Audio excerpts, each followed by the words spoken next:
কিছুদিন আগে এক প্রকার বিপদে পড়েই আমরা যশোর থেকে আসলাম ইজি বাইকে করে, ভাবা যায়?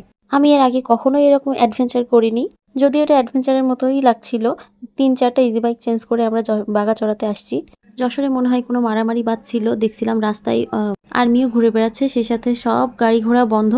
এদিকে বাসায় তো যেতেই হবে, এমনকি কোনো কারও নাই যেখানে গাড়ি থাকে আর কি। আর বাস তো চলছিলই না, তো বাধ্য হয়ে আমরা ইজি বাইকে করে আসলাম।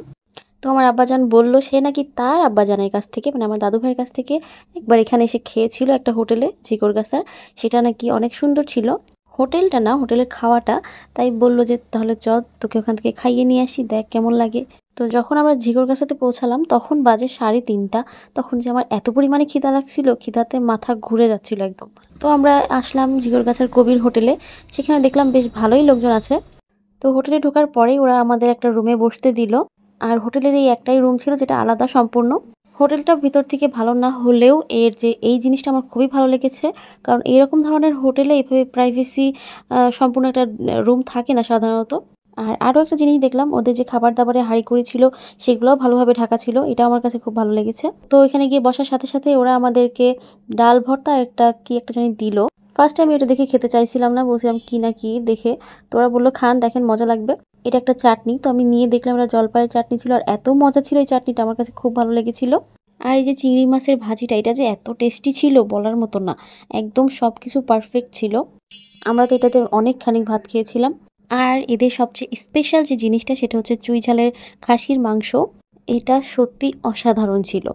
মানে লবণ ঝাল মশলা এত পারফেক্ট একটা কম্বিনেশন ছিল এটার। সেই সাথে চুই ঝালের সেন্ট, চুই ঝালটা টেস্টটাও অনেক মজা ছিল। আর মাংসটা অনেক সফট ছিল। সত্যি কথা বলতে আমার কাছে ভীষণ ভালো লেগেছে। এর আগে আমি খাইছিলাম সাতক্ষীরার বিখ্যাত আব্বাস হোটেল থেকে, যেটা খুবই খুবই জঘন্য। আমি 3বার খাইছি ওখান থেকে। একবার আমার পাপা এনেছিল, একবার আমার হাজব্যান্ড ওখানে গিয়েছিল তখন এনেছিল, আরেকবার আমরা নিজেরা গিয়ে খাইছিলাম। একেবারে বাজে। আমি তো ভাবছিলাম যে হয়তো পার্সেল করে আনছে বলে ভালো লাগছে না, কিন্তু আসলেই ওদের খাবারটা একেবারেই টেস্টি না।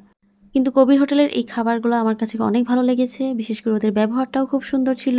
আলাদা বসার জায়গাও ছিল একটা, যেখানে আমি খুব ভালোভাবে কমফোর্টেবলি খাইতে পারছিলাম। আর এই আচারটা যে আমার কাছে এত ভালো লেগেছে, খাওয়া শেষে বাবাকে বললাম যে ওরা এটা পার্সেল দিবে কিনা। তো ওরা বললো অবশ্যই নেওয়া যাবে। তো আমরা বাসায় পার্সেলও নিয়ে আসলাম। আর এই ডালটা ফার্স্টে দেখে আমার খাইতে ইচ্ছা লাগছিল না, বাট এটা যে এত মজা ছিল, ডালটা খুবই টেস্টি ছিল। চাটনিটা দিয়ে ডালটা খাইতে আরও মজা লাগছিল। তো বাসায় এসে চাটনিটা আমি অনেকখানি খাইছি, ফ্রিজে রেখে দিয়েছি, একটু একটু করে খাই মাঝে মাঝে। তো ঝিকরগাছার আশেপাশে থাকলে বা ওইখান থেকে যাওয়া আসা করলে এই হোটেলে কিন্তু আপনারা যেতে পারেন। আমার কাছে সত্যি অনেক ভালো লেগেছে এদের খাবারটা। এই জন্যই আপনাদের সাথে শেয়ার করলাম। এটা 2টা ব্রাঞ্চ আছে নাকি। একটা হচ্ছে ব্রিজের ওই পাশে, মানে যেটা হচ্ছে বেনাপোলের দিকে, আর একটা এই পাশের দিকে যশোরের দিকে। তো আমরা যশোরের দিকেটাই গিয়েছিলাম, ওইটা খুব ভালো ছিল। আর একটা যেটা সেটা জানি না কেমন। তো ভিডিওটা কেমন লাগলো জানাবেন। ভালো থাকবেন সবাই। আজকে এই পর্যন্তই। আল্লাহ হাফেজ।